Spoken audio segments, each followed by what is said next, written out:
Hi friends, ஐ ஆம் சாம். So இந்த வீடியோவில் எதை பற்றி பார்க்க போகிறோன்னு கேட்டிங்கன்னா, ரீசெண்டாக என்னோடய கமெண்ட் பாக்ஸில் ஒரு சப்ஸ்கிரைபர் கேட்டிருந்தாங்க. இந்த மாதிரி எனக்கு ஏதாச்சும் ஒரு பார்ட் டைம் ஜாப் கிடச்சிச்சுன்னா சொல்லுங்கள், ஏதாச்சும் பார்ட் டைம் ஜாப் இருந்தால் சொல்லுங்கன்னு கமெண்ட் பண்ணியிருக்காங்க. ஸோ அவங்களுக்காக மட்டும் இல்லாமல் மோஸ்ட் ஆஃப் பீப்புள்ஸ் வந்து பார்ட் டைம் ஜாப் வேணும். நான் இப்போ ஒரு ப்ளேஸில் ஒர்க் பண்ணியிருக்கேன். எனக்கு இன்னும் ஏதாச்சும் பார்ட் டைம் ஜாப் கிடச்சா நல்லா இருக்கும் எக்ஸ்பெக்ட் பண்ணிகிட்டு இருக்க எல்லா பீப்புள்ஸ்க்காகவும் இந்த ஒரு வீடியோவை நான் சொல்லணும்னு ஆசைப்பட்றேன். ஃபர்ஸ்ட் ஆஃப் ஆல், நீங்கள் எதுக்கு சார் பார்ட் டைம் ஜாப் தேடிட்டு இருக்கீங்க? இப்போ ஆக்சுவலி ஒரு ப்ரைவேட் கம்பெனியில் ஒர்க் பண்ணாலும் சரி, கவர்மெண்ட் கம்பெனியில் ஒர்க் பண்ணாலும் சரி, உங்கள் டைமிங் எப்படி இருக்கணும்னா மினிமம் 9 ஹவர்ஸ் ஒர்க் பண்ணணும். மினிமம் 9 ஹவர்ஸ் நீங்கள் வந்து ஒரு கம்பெனியில் ஒர்க் பண்ணணும். சப்போஸ் அந்த 9 ஹவர்ஸ்னால் ஆல்மோஸ்ட் 9 ஹவர்ஸ் மீன்ஸ் எந்த ஒரு கம்பெனிலையுமே 9 ஹவர்ஸ் கரெக்டாக 9 ஹவர்ஸ் ஆனதும் ஆனால் அந்த 9 ஹவர்ஸ்க்கு அப்புறம் விட மாட்டாங்க. எப்படி பார்த்தாலும் 9 ஹவர்ஸ்னால் ஒரு 10 ஹவர்ஸ் கிட்டே நீங்கள் ஒரே ஆஃபீஸில் தான் ஒர்க் பண்ண போகிறீங்க. அவங்களோட மாதம் சம்பளம் எவ்வளோ இருக்கும்னு கேட்டிங்கன்னா இன்னும் ஒரு 10 to 15,000 கிட்டே இருக்கும். ஸோ நீங்கள் இதில் இன்னொரு பார்ட் டைம் ஜாப் நீங்கள் தேடினீங்கன்னா, இப்போ நீங்கள் வெளியே போய் ஏதாச்சும் ஒரு கடையில் இல்லாட்டி ஒரு மெடிக்கல் ஷாப்லேயோ இல்லாட்டி ஏதாச்சும் கடையில் போய் நீங்கள் வேலை செய்ய மாதிரி இருக்கும். ஒரு பார்ட் டைம் ஜாப்பை பொறுத்த வரைக்கும் நீங்கள் 5 ஹவர்ஸ் மினிமம் வேலை செய்யணும். மினிமம் 5 ஹவர்ஸ் வேலை செய்யணும். ஸோ மினிமம் 5 ஹவர்ஸ் வேலை செஞ்சால் உங்களுக்கு எவ்வளோ சேலரி கிடைக்கும்னு கேட்டிங்கன்னா ஒரு 2 to 3,000 கிட்டே கிடைக்கும். ஸ்விக்கி ஓட்டுனாலே அவ்வளோதான் கிடைக்கும்னு வச்சுக்கோங்களேன். ஸ்விக்கி போய் நீங்கள் வந்து ஓகே மார்னிங்லேருந்து ஈவினிங் வரைக்கும் நான் ஆஃபீஸில் ஒர்க் பண்ணிவிட்டேன். ஒரு 12 ஹவர்ஸ் கிட்டே ஆஃபீஸில் ஒர்க் பண்ணிவிட்டேன்.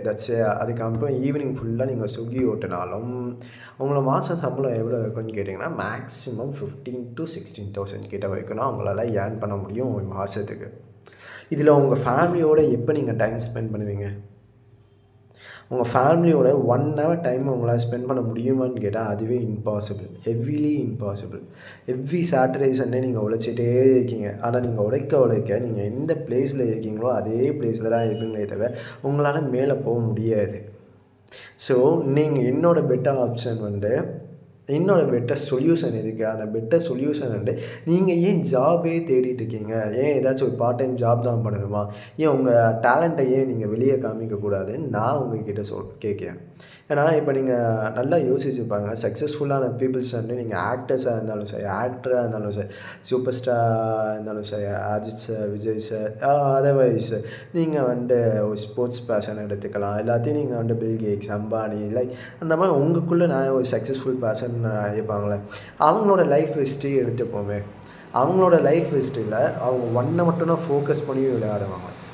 ஒரே விஷயம் தான் ஃபோக்கஸ் பண்ணி பண்ணுவாங்க. அதனால தான் அந்த விஷயத்தை அவங்களோட டேலண்ட் என்னவோ அதை மட்டுமே ஃபோக்கஸ் பண்ணாங்க. மற்றவங்க யார் பேச்சும் அவங்க கேட்கல. அவங்க சுற்றி இருக்கவங்களாம் நீ இதை உன்னால் முடியாது, இதை நீ ஃபெயில் ஆகிடுவேன்னு சொல்கிறப்ப கூட அவங்க வந்து அந்த ஒரு விஷயத்தை கேட்கல. ஓகே என்னால் ஜெயிக்க முடியும், இதுதான் என்னோடய டேலண்ட்டுன்னு தெரிஞ்சுக்கிட்டு என் டேலண்ட்டில் நான் ஜெயிப்பேன்னு 1000 ஃபெயிலியர்ஸ் தாண்டி தான் வந்தாங்க. அதனால தான் அவங்க சக்ஸஸ்ஃபுல் பர்சன். ஆனால் மோஸ்ட் ஆஃப் பீப்புள் வந்து என்னென்னா எனக்கு பெர்மனண்ட்டாக ஏதாச்சும் ஒரு சொல்யூஷன் கிடச்சா போதும்னு சொல்கிறாங்க.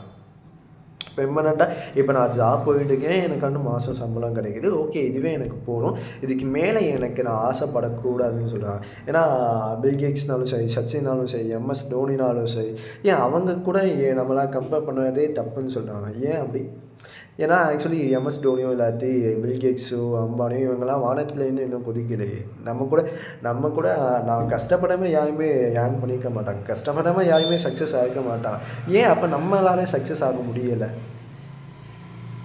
நம்மளால் ஏன் சக்ஸஸ் ஆக முடியலைன்னு கேட்டிங்கன்னா இந்த ஒரு விஷயத்தை நல்லா புரிஞ்சுக்கோங்க. நம்ம சக்ஸஸ் ஆக முடியாததுக்கு முக்கியமான காரணம் வெளியாள் கிடையாது, அது நம்ம தான். நிறைய டெவலப்பிங் கண்ட்ரீஸில் வந்து எப்படி இருக்கும்னு கேட்டிங்கன்னா அங்கே கற்றுக் கொடுக்க கல்ச்சர் வித்தியாசமாக இருக்கும். நான் ஆக்சுவலி ரீசெண்ட்லி நான் கூகுளில் பார்த்த ஒரு விஷயம் வந்து என்னென்னு கேட்டிங்கன்னா, டெவலப்பிங் கண்ட்ரீஸில் ஃபஸ்ட்டு கண்ட்ரி வந்து American, US, UK, London something அந்த மாதிரி இருந்துச்சு. இந்தியா வந்து எந்த பிளேஸில் இருந்துச்சுன்னா 10th பிளேஸில் இருந்துச்சு. டெவலப்பிங் கண்ட்ரி, டெவலப்ட் கண்ட்ரியில் இந்தியாவுக்கு பிளேஸ் இல்லை. காரணம் என்னன்னு கேட்டிங்கன்னா அமெரிக்கா இல்லை வெளிநாட்டிலையோ சக்ஸஸ்ஃபுல் பீப்புள் நிமிஷத்துக்கு நிமிஷம் வந்துகிட்டே தான் இருக்காங்க. பட் இந்தியாவில் அந்த லெவலுக்கு சக்ஸஸ்ஃபுல் பர்சன் வரலை. ஏன்னு கேட்டிங்கன்னா அமெரிக்கன் கண்ட்ரியில் சொல்லிக் கொடுக்க கல்ச்சர் ரொம்ப வித்தியாசமாக இருக்கும். எப்படின்னா, நீ நல்லா படி, நல்ல மார்க் எடு, ஆனால் உனக்கு பிடிச்ச டேலண்ட் என்னவோ அதெல்லாம் நீ வெளியே காமிக்கணும்னு சொல்லிக் கொடுப்பாங்க. இந்தியாவில் அப்படி சொல்லிக் கொடுக்க மாட்டாங்க. நீங்கள் அமெரிக்காவில் நீங்கள் போய் பார்த்தீங்கன்னா ஆல்மோஸ்ட் இந்தியன்ஸ் தான் எம்ப்ளாயீஸாக ஒர்க் பண்ணுவாங்களே தவிர அமெரிக்கன்ஸ் ஆல்மோஸ்ட் என்னென்னா எம்ப்ளாயாக ஒர்க் பண்ண மாட்டான். ஒன்று அவன் ஓனராக இருப்பான், இல்லாட்டி அவன் சிங்கராக இருப்பான், ஸ்போர்ட்ஸ் பர்சனாக இருப்பான், எப்படி இருந்தாலும் அவன் சக்ஸஸ்ஃபுல் பர்சனாக தான் இருப்பான். ஏன் இந்தியாவில் இருக்கவங்க ஏன் எம்ப்ளாயீஸாகவே இருந்துட்டு இருக்காங்க? ஏன்னு கேட்டிங்கன்னா, நீங்கள் ஆக்சுவலி இது எப்படி இருக்குன்னா, நம்மளால் ஜெயிக்க முடியாதா? இதுதான் என்னோடய கொஸ்டின். நீங்கள் உண்மையாகவே பெர்மனன்ட் சொல்யூஷனாக தேடிட்டு இருக்கீங்கன்னா நல்லா இமேஜின் பண்ணி பாருங்கள். உங்கள் மனசாட்சி கிட்ட கேட்டு பாருங்கள். Okay, what is the permanent solution? என் லைஃப்பில் நிறையா ப்ராப்ளம்ஸ் இருக்குது, கடன் பிரச்சனை இருக்குது, ஃபேமிலி ப்ராப்ளம் இருக்குது, நெக்ஸ்ட்டு எப்படி லைஃப்பை லீட் பண்ணலான்னு இருக்குது. ஓகேவா? அப்போ இதுக்கெல்லாம் இப்போ ஆக்சுவலி 2023ல் நீங்கள் காஸ்ட் ஆஃப் லிவிங் இந்தியாவில் போய்ட்டு காஸ்ட் ஆஃப் லிவிங் ஒரு மாதத்துக்கு 25,000 30,000 ஏர்ன் பண்ண மட்டும்னா ஒரு ஃபேமிலியை ஏர்ன் பண்ண முடியும்னு சொன்னாங்க. 2024 50 or 1 lakh கிட்ட மாதத்துக்கே இருந்தாலும் ஒரு ஃபேமிலியை ஏர்ன் பண்ண முடியும். இது உண்மையாக பொய்யான்னு உங்களுக்கே நல்லா தெரியும். எஸ், அஃப்கோர்ஸ் இனிமேல் இந்தியன் கவர்மெண்ட் எந்த விலையுமே கம்மி பண்ண மாட்டான், அதிகரிச்சுட்டே தான் போயிட்டு இருக்கும். நீங்கள் நியூஸில் பார்த்தாலே தெரியும் ரீசெண்டாக என்ன விலையெல்லாம் அதிகமாகிட்டே இருக்குன்னு. அப்போ மினிமம் உங்களோட மாதம் சம்பளம் எவ்வளோ இருந்தால் இந்த இந்தியாவில் வாழ முடியும்னு கேட்டிங்கன்னா மினிமம் 15,000. நான் மேக்ஸிமம் பற்றி பேசலை, மினிமம் பற்றி பேசுகிறேன். அப்போ மினிமம் 50,000 இருந்தால் உங்களுக்கு ஆக்சுவலி ஏர்ன் பண்ணணுன்னா ஓகே, நீங்கள் ஆக்சுவலி பார்ட் டைம் ஜாப் தேடுறது waste. It's a time waste. ஓகேவா? நீங்கள் என்னடா அவங்க டே அண்ட் நைட் கஷ்டப்பட்டு உங்கள் 24 ஹவர்ஸ் இருந்தால் 24 ஹவர்ஸும் நீங்கள் தூங்காமல் உழைச்சாலும் உங்களால் மாதத்துக்கு 50,000 ஏர்ன் பண்ணுறது இட்ஸ் ஹைலி இம்பாசிபிள். ஸோ அப்போ நீங்கள் என்ன பண்ணலான்னு கேட்டிங்கன்னா, உங்களுக்கு பிடிச்ச டேலண்ட்டை நீங்கள் அதை ஒரு பிஸ்னஸாக பண்ணுங்கள்.